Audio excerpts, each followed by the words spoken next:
ilarawan ninyo ang perpektong umaga sa inyong hardin. Lumabas kayo, may hawak na kape, lumapit sa inyong taniman, naghihintay na makita ang malabay, kulay esmeraldang mga dahon. Ngunit ang bumumungad sa inyo ay dilaw, malungkot at laylay na mga dahon ng bawang. Ang unang iisipin ninyo, wala na ang lahat, hindi na tayo aani. Ang pangalawa, kailangan itong diligan ng kung ano. Pero ano nga ba talaga? At dito, 70% ng mga hardinero ang nagkakamali, isang pagkakamali na maaaring sumira sa buong panahon ng kanilang pagtatanim. Kumusta mga kaibigan? Ngayon, hindi tayo maghuhula. Hahatian natin ang problemang ito ng pagdidilaw ng bawang sa paraang madali nating maintindihan. Malalaman ninyo ang sikreto para maibalik ang inyong dilaw na taniman sa malalagong berdeng halaman. Handa na ba kayong malaman ang katotohanan na hindi sinasabi ng mga gumagawa ng abono? Kung ganoon, simulan na natin.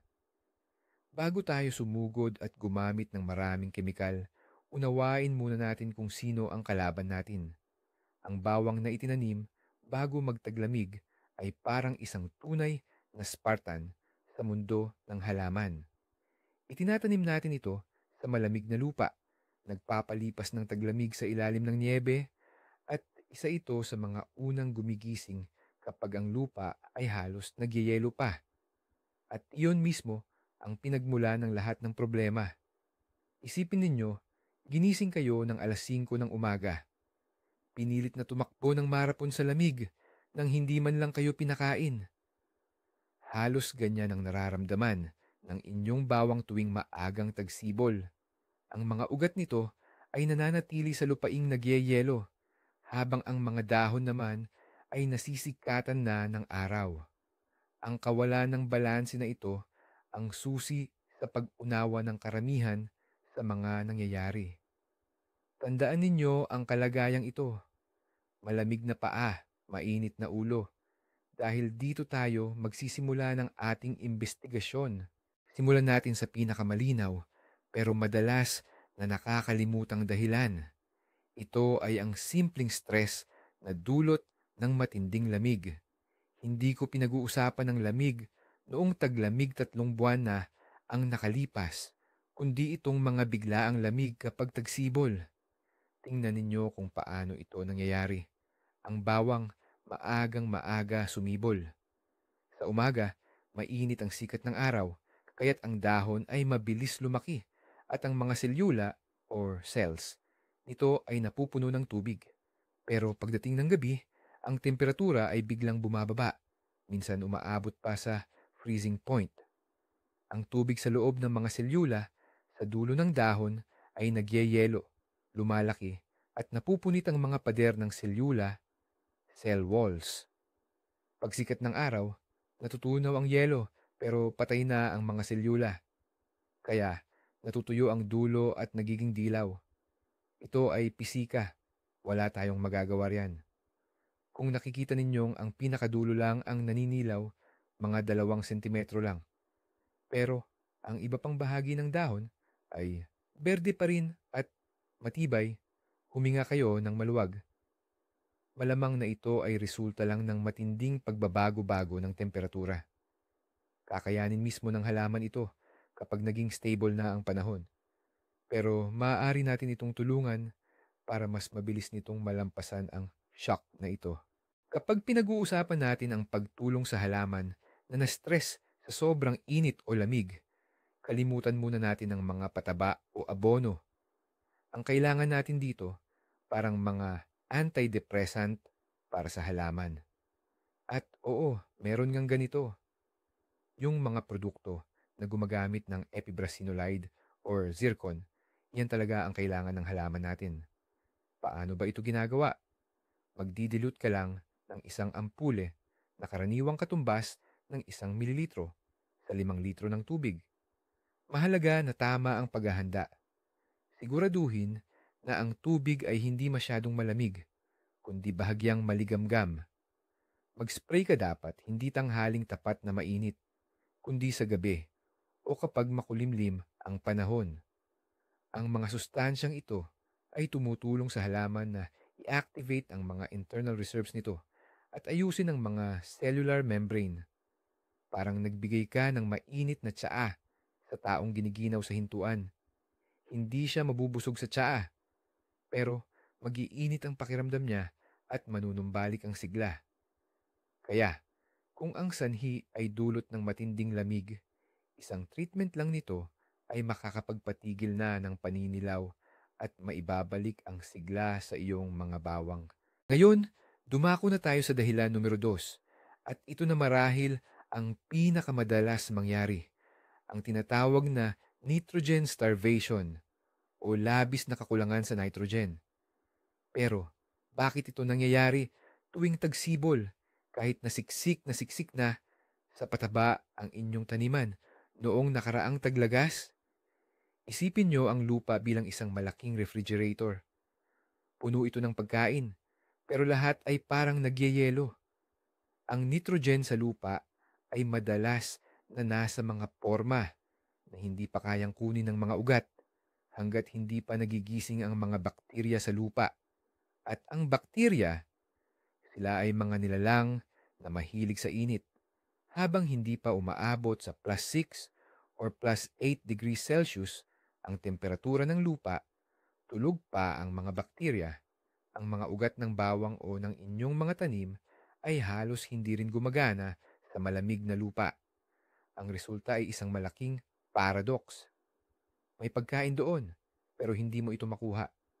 Dahil dito, nagpapanik ang halaman at napipilitang kunin ang nitrogen mula sa mga luma o matatandang dahon para lang buhayin ang mga bagong sibol. Iyan ang dahilan kung bakit naninilaw muna ang mga nasa ibabang dahon o ang mga dulo. Sinasakripisyo sila ng halaman para sa patuloy na paglago. Kaya, alam na nating gutom sa sustansya ang ating bawang. Ano ang karaniwang ginagawa ng mga nagtatanim? Kukuha sila ng urea o karbamid at ikakalat ito ng sagana sa halamanan. Pero malaking pagkakamali ito kapag maaga pa sa tagsibol. Makikinig kayong mabuti dahil makakatipid kayo rito. Ang urea ay isang klase ng nitrogen fertilizer. Para maging mabilis itong kainin ng halaman, kailangan nitong dumaan sa mahabang proseso sa tulong ng mga bakterya sa lupa. Pero tandaan natin, tulog ang mga bakterya kapag malamig. Kaya kapag nagkakalat kayo ng urea sa Abril habang malamig pa ang lupa, nagtatapon lang kayo ng pera sa hangin. Mananatili lang yan dyan, parang walang silbi, sa loob ng 2 o 3 linggo hanggang sa uminit. Pero ang bawang, kailangan ng nitrogen niyan agad-agad sa mismong sandaling ito or mawawala ang lakas nito para lumaki. Ang urea ay magaling na pataba, pero mas bagay ito gamitin sa bandang huli. Kapag naka-t-shirt na lang kayo naglalakad sa hardin at hindi na naka-jacket, kung hindi gumana ang urea, ano na ang susunod nating gagawin? Dito napapasok ang ating solusyon, ang ammonium nitrate. Tandaan ninyo itong mabuti. Ang nitrogen dito ay nasa 2 forma, nitrate at ammonium. Ang nitrate form, ito ang mabilisang suwero o energy boost para sa halaman. Agad itong sinisipsip ng ugat kahit na malamig ang tubig o kahit mababa ang temperatura. Hindi na kailangan pang hintayin ng ugat ang mga bakterya. Inumin lang nila ang solusyon at gagamitin agad. Simple lang ang dosage. Kumuha tayo ng kasing dami ng laman ng posporo, mga 20 gramo para sa 10 test litro ng tubig. At siguraduhin ninyong ididilig ito sa halaman.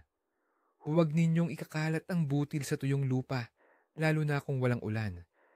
Baka masayang lang ito o makasunog ng ugat. Kaya gumawa ng solusyon at diligin. Makikita ninyo ang epekto sa loob lang ng 3 o 4 na araw. Ang mga dahon ay talagang magiging matingkad at mananariwa. Mayroon pa raw isang sikat na home remedy na kalat sa internet, ang ammonia. Ang sabi, bumili lang daw sa botika, ibuhos at solve na ang problema mo. Tutulong daw laban sa peste, tapos sasaluhan pa ng nitrogen ang halaman mo. Ngayon, gamitin natin ang ating kritikal na pag-iisip. Ang ammonia ay, siyempre, ammonia. At tama, may nitrogen iyan. Pero, una sa lahat, napakabilis nitong sumingaw. Habang dala mo ang pandilig mula sa timba papunta sa kamang taniman, halos kalahati na ng nitrogen ay aakyat lang sa hangin. Ang matitira lang, yung matapang na amoy na aatake sa ilong mo. Pangalawa, kung ikukumpara sa isang sako ng abono, fertilizer, na kasing presyo lang, napakababa ng konsentrasyon ng nitrogen sa isang bote lang ng ammonia. Para tulungan talaga ang sibuyas or bawang mo gamit ang ammonia, kailangan mo ng pang-industriyang dami na ibubuho sa kama. Siguro, bilang panakot lang sa mga onion fly, pwede pa. Pero bilang pataba, sobrang mahal at hindi ito praktikal na paraan. Gumamit na lang tayo ng mga professional na pataba. May dahilan kung bakit naimbento ang mga iyan, pero hindi lang naman sa nitrogen nagtatapos ang lahat. Minsan, nangyayari to. Naglagay na kayo ng nitrate fertilizer, naghintay na ng 1 linggo, pero naninilaw pa rin ang bawang. Bukod pa yan, para bang laylay or matamlay pa. Dito, kailangan nating tingnan ng maigi kung paano naninilaw ang dahon. Kung ang gilid ng dahon ay naninilaw na para bang sinunog ng lighter at unti-unting natutuyo ang kalahating iyon, klasikong tanda na yan ng kakulangan sa potassium. Ang potassium kasi ang responsable sa water balance at sa immune system ng halaman. Kung wala ito, hindi makakahawak ng tubig ang halaman, kaya nagiging malata ang mga dahon.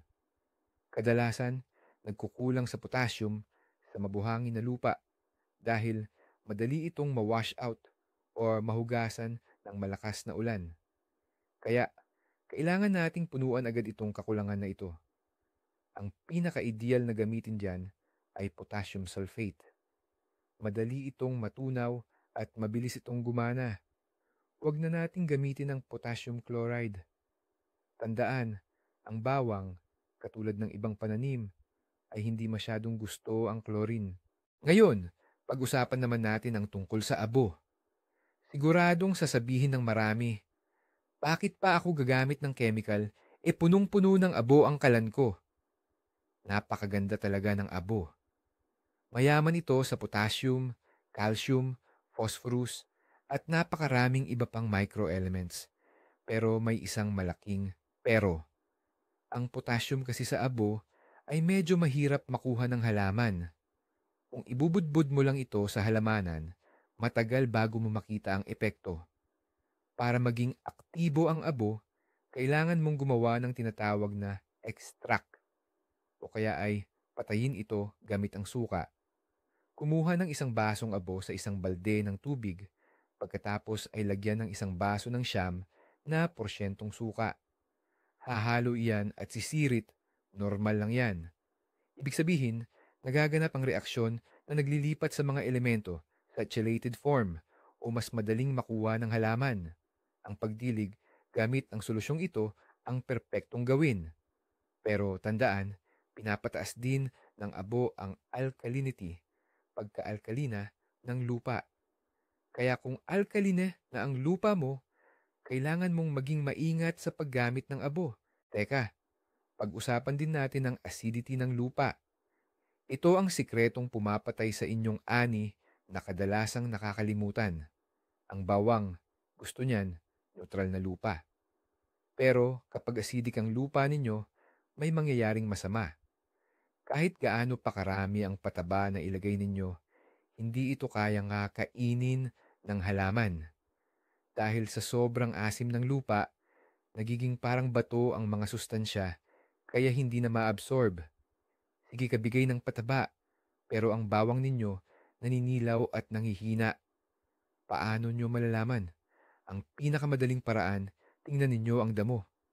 Kapag ang tumutubo sa inyo ay yung mga damong gusto ng asim tulad ng horsetail, plantain o chickweed, siguradong acidic ang lupa. O kaya, bumili kayo ng litmus paper sa garden store. Mura lang yan. Parang barya lang ang presyo. Kung acidic ang lumabas sa test, kailangan nating i-neutralize agad ang lupa. Pero mahirap gawin yan pagdating ng tagsibol kasi huli na para maglagay ng hydrated lime. Masyado na siyang agresibo. Kung nalaman ninyong masyadong acidic ang inyong lupa, lalo na ngayon sa simula ng taniman, gumamit tayo ng pampa-neutralize na hindi masyadong matapang o agresibo. Ang pinakamainam dito ay ang dolomite powder o kaya ay simpleng apog. May magandang paraan. Gumawa kayo ng tinatawag nating lime slurry o pinaghalong apog. Kumuha lang ng isang basong dolomite o apog at ihalo sa 10 litro ng tubig. Haluin itong mabuti hanggang sa maging maputing solusyon at idilig ninyo ito sa pagitan ng mga hanay ng tanim. Ang solusyon na ito ay dahan-dahang magpapaayos ng pH level ng lupa. Magbibigay din ito ng mahalagang calcium at magnesium. At higit sa lahat, bubuksan nito ang access sa lahat ng iba pang sustansya. Madalas, makikita ninyo na pagkatapos ng simpleng pagdidilig na ito, ang inyong mga tanim tulad ng bawang ay biglang gaganda at luluntian sa inyong paningin. Bakit? Dahil sa wakas, naabot na ng halaman ng nitrogen at phosphorus na matagal nang nakaimbak at parang inutil lang sa lupa. Ito ay parang binuksan mo ang nakakandadong pinto ng isang bodega na punong-puno ng pagkain. Ang isa pang dahilan na purong mekanikal lang pero madalas mangyari ay ang lalim ng pagtatanim. Tandaan nyo, paano ba kayo nagtanim ng bawang noong nakaraang taglagas? Kung masyado ninyong ibinaon ang mga butil ng bawang na aabot sa 10 hanggang 15 sentimetro ang lalim, kailangang gumastos ng napakaraming enerhiya ang halaman para lang makaahon at makita ang liwanag. Habang umaakyat ito sa malamig at makapal na lupa, nauubos na ang reserba ng enerhiya sa mismong butil. At paglabas pa lang ng mga dahon sa ibabaw, mahina na sila at naninilaw na dahil sa sobrang pagod at kawalan ng lakas. Sa puntong ito, sa kasamaang palad, hindi na natin may angat ang mga butil. Ang ating trabaho ngayon ay bigyan ang bawang na ito ng perpektong pangangalaga. Pagbubungkal ng lupa para makahinga ang mga ugat at mas pinatinding pataba o nutrisyon para mabawi ang enerhiyang ginugol nila sa kanilang marathon na pagakyat. Sa kabilang banda naman, kung napakababaw ng pagkakatanim sa bawang, tipong tinabunan lang ng manipis na lupa, may problema ring lalabas. Kapag taglamig o biglang nagkaroon ng paglamig, madali lang na ma-freeze o mapinsala ang sibuyas ng bawang. Dahil napinsala ng lamig ang mga ugat nito, hindi na ito makakahigop ng maayos ng tubig at sustansya. Ang senyalis nito ay ang paninilaw ng mga dahon. Subukan mong siyasatin. Dahan-dahan mong hukayin ang lupa sa paligid ng isang puno. Kung ang sibuyas ay halos nasa ibabaw lang, kailangan mo itong agad na lagyan ng mulch. Lagyan mo sa ibabaw ng 3 hanggang 4 na sentimetro nga, 3 siempre sa pin ng humus, pinabulok na materyales, peat moss o simpleng komposta. Ito ang magsisilbing kumot na pananatilihin ang moist at poprotekta sa mga ugat mula sa biglaang pagbabago ng temperatura. Ang mulch ang talaga namang pinakamahusay na magagawa mo para sa iyong tanim na bawang. Ngayon, pag-usapan naman natin ang tungkol sa pagdidilig o tubig. Pagdating ng tagsibol, madalas nating isipin na basa pa ang lupa dahil sa ulan o lamig, kaya bakit padidiligan? Pero ang panahon ay mapaglinlang. Ang mahangin at tag-init na Abril or Mayo ay maaaring patuyuin ang ibabaw ng lupa sa loob lamang ng ilang araw. Hindi naman ganoon kalalim ang mga ugat ng bawang. Kung kulang sila sa tubig, ang halaman ay magsasave ng enerhiya at magsisimulang magtuyo o manilaw ang dulo ng mga dahon. Kaya tingnan ang moisture ng lupa. Sapat na ang lalim ng isang daliri. Kung tuyo, didiligan na. Pero syempre, huwag din nating gawing labis na basain ang paligid. Kung ang tubig ay naiipon at hindi umaalis, ang mga ugat ay masasaid sa oxygen.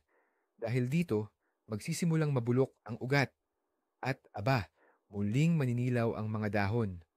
Sa ganitong sitwasyon, kailangan nating agarang gumawa ng mga kanal para umagos ang tubig. Pagkatapos, bungkalin ng malalim ang pagitan ng mga halaman gamit ang tinidor or pitchfork. Itusok lang ito at bahagyang igalaw para magkaroon ng daanan ng hangin or aeration. Tinalakay na natin ang pagpapakain at ang panahon, pero may mas matinding kalaban pa, ang mga peste. Ang langaw ng sibuyas o onion fly ang tinutukoy ko. Ang pesteng ito ay gumigising o lumalabas kapag namumulaklak na ang cherry o kaya naman ang dandelion. Nagiiwan ito ng mga itlog o uod sa lupa, malapit na malapit sa tanim na bawang. Ang mga uod na ito ay kumakain sa ilalim ng bawang, sa dulo ng ulo, o sa mismong tangkay, kaya mabilis na nabubulok at naninilaw ang halaman. Bunutin mo ang isa sa mga naninilaw na halaman at tingnan mong mabuti ang mismong ulo ng bawang. Kapag nakita mo ang maliliit, puting uod, o kaya naman may mga butas at daanan sa loob, ibig sabihin malala na ang problema. Hindi uubra ang nitrogen or simpleng pataba lang laban sa langaw na ito. Kailangan mo na ng mas matinding pamamaraan o artilerya. Kung mas gusto mo ang organic na solusyon, gumamit ka ng pinaghalong alikabok ng tabako or tobacco dust at abo at ibudbod mo ito sa mga taniman. Ang amoy nito ang nagpapagulo sa langaw. Pero kung talagang napakalaki na ng pinsala at hindi na makontrol, kailangan mong gumamit ng insecticide.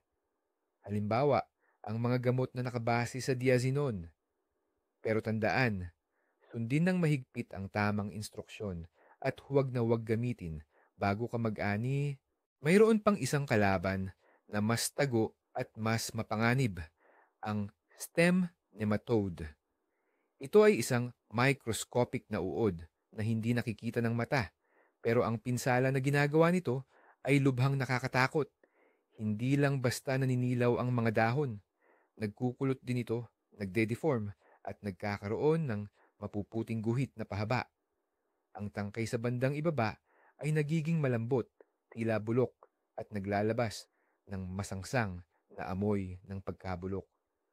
Kapag nakakita ka ng ganiyang halaman, agad mo itong hukayin kasama ang buong kluda ng lupa at ilayo sa iyong taniman. Mas mainam na sunugin mo na lang. Ang pagtanggal ng nematode mula sa lupa ay lubhang napakahirap. Walang kimikal ang talagang makakaalis dito. Ang tanging paraan para labanan ito ay ang napakahigpit na quarantine, pagtatapon ng may sakit na planting material at mahigpit na pagsunod sa crop rotation.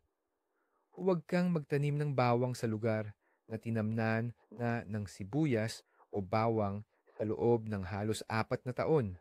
Ngayon naman, dumako tayo sa mga sakit. Una na riyan ang fusariosis, ang tinatawag na basal rot or pagkabulok ng ilalim. Isa itong sakit na dulot ng fungus at talagang paborito nito ang klima na mainit at mahalumigmig. Ang spores ng fungus na ito ay kayang mabuhay sa lupa sa loob ng maraming taon o kaya ay nakasama na pala sa binhi na inyong itinanim. Kapag tinamaan ng fusariosis, maninilaw ang mga dahon, nagsisimula sa dulo, at mabilis itong kakalat pababa. Kung huhukayin ninyo ang bumbilya, makikita ninyo na ang mga ugat ay bulok na, kulay kayumanggi, o kaya naman ay wala na talagang ugat. Sa bandang ilalim, posibleng may makita kayong kulay pinkish o maputi-puting coating. Iyan mismo ang mycelium o ang ugat ng fungus. Kapag ganyan na, huli na para gamutin ang tanim. Kailangan na itong agad-agad na alisin, pero maaari pang maisalba ang mga katabi niyang tanim. Dilaan ninyo ang buong taniman gamit ang solusyon ng fungicides. Pwede rito ang mga sikat na fungicides tulad ng fondazole kung komportable kayo sa matatapang na kemikal, o mas mainam ang mga bio-preparations na mas banayad pero epektibo gaya ng mga produkto na nakabatay sa trichoderma. Nga pala, pag-usapan natin ang trichoderma. Ito ay isang uri ng beneficial fungus sa lupa na ang trabaho ay kumain ng mga nakakapinsalang fungus, kasama na dyan ang fusarium. Mas maganda kung ilalagay mo ito sa inyong taniman ng mas maaga, pero pwede pa rin kahit ngayon. Bumili lang kayo ng trichodermin or gliocladin na available sa anyo ng tableta. Ibaon ninyo ang mga tableta sa lupa sa paligid ng mga tanim, o kaya ay ihalo sa tubig at idilig bilang solusyon. Magpaparami ang trichoderma at literal na kakainin nito ang mga kalaban. Lilinisin ang lupa sa paligid ng mga ugat ng bawang. Ito ay isang napakagandang biological method. Epektibo ito panggamot at pangiwas. Dagdag pa rito, ang mga byproduct ng trichoderma ay nagsisilbi ring growth stimulant para sa mga halaman. Dobleng benepisyo ito na walang masamang epekto sa ekolohiya ng inyong taniman. Isa pa sa madalas na sakit ng halaman ay ang kalawang rust. Makikita mo sa dahon ang mga mapupula-pulang batik na may umbok na parang kalawang sa bakal. Pagkatapos, umitim na ito at matutuyo ang dahon. Kadalasang dala ng hangin ang mga spore ng kalawang. Kapag napansin mo na ang unang bakas, huwag mo nang hintayin na manilaw ang buong taniman. Agad itong gamutin gamit ang copper o tanso na formulasyon. Napakabisa rito ang 1% Bordeaux mixture o kaya naman ang copper oxychloride tulad ng home brand. Pero tandaan, ang copper ay contact fungicide, kaya kailangan mong diligan ng husto at maigi ang mga dahon sa lahat ng bahagi. Sikapin lang na huwag itong umagos ng sobra at mapunta lahat sa lupa. Kung matagal pa naman ang anihan, maaari ring gumamit ng systemic fungicide. Ito yung pumapasok sa loob ng dahon at gumagamot mula sa loob. Mas epektibo ito, pero may mas mahabang waiting period bago mo pwedeng anihin. May isa pa tayong maling paniniwala na madalas magpapahamak sa bawang. Pag-usapan natin yan. Ang paniniwala ng ilang hardinero, mas marami, mas mabuti. Kaya hinahalo nila sa isang timba ang lahat. Dumi ng hayop, manure, abo, superphosphate, at salitri. Tandaan, ipinagbabawal po yan. Kapag pinagsama-sama mo ang ilang kemikal, nagre-react ang mga ito. Maaaring maging wala ng silbi at maging simpleng latak, sediment, o mas masahol pa, gumawa ng mga toxic o nakalalasong compound. Halimbawa, huwag mong hahaluan ng mga alkaline na sangkap tulad ng abo, ash, or apog, lime, ang ammonium nitrate. Ang lahat ng ammonia dyan ay maglalaho lang sa hangin. Ang superphosphate, mahirap talaga itong matunaw. Kaya, mas mainam na ilagay mo na ito sa lupa pagdating ng taglagas, bago ka magbungkal. Sa tagsibol dapat yung mga madaling matunaw na klase lang. Sundin ang prinsipyong ito. Mas mabuti pa ang kulang sa pataba kaysa sobrahan. At lalong huwag mong lalasunin ang lupa ng sobra-sobrang asin, salts. At ito na ang huling bahagi, ang pang-20 tip sa ating rescue strategy. Tungkol ito sa magnesium at mga micronutrients. Minsan hindi naman buong dahon ng bawang ang naninilaw, kundi sa pagitan lang ng mga ugat. Ito ang tinatawag na chlorosis. Posibleng kulang ito sa magnesium o kaya naman ay iron.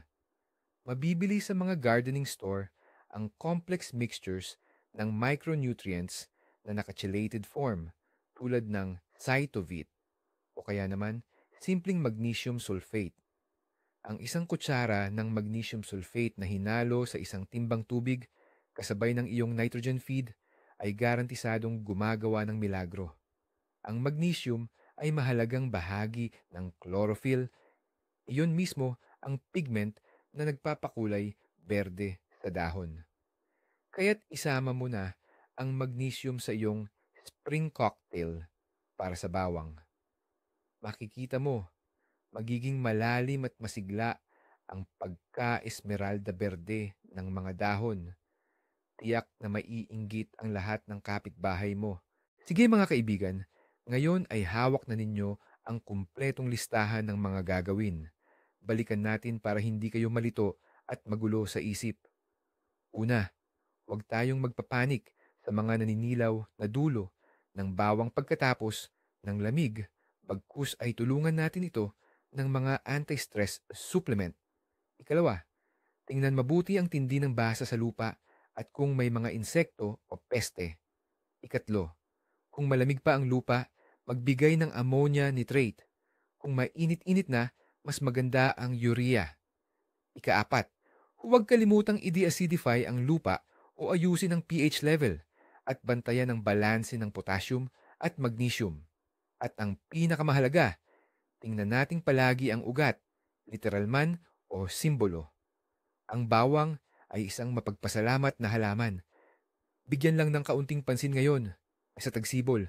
At pagdating ng tag-init, ang aanihin ninyo ay mga ulo ng bawang na kasinlaki ng inyong kamao. Maraming salamat sa panunood ninyo hanggang dulo. Kung nakatulong ang video na ito, siguraduhin na mag-like, mag-subscribe sa channel at mag-comment kayo. Ano ang karaniwan ninyong ginagamit na pataba sa bawang tuwing tagsibol? Baka mayroon kayong sariling sikretong formula. Pag-usapan natin yan hanggang sa muli nating paghaharap sa hardin.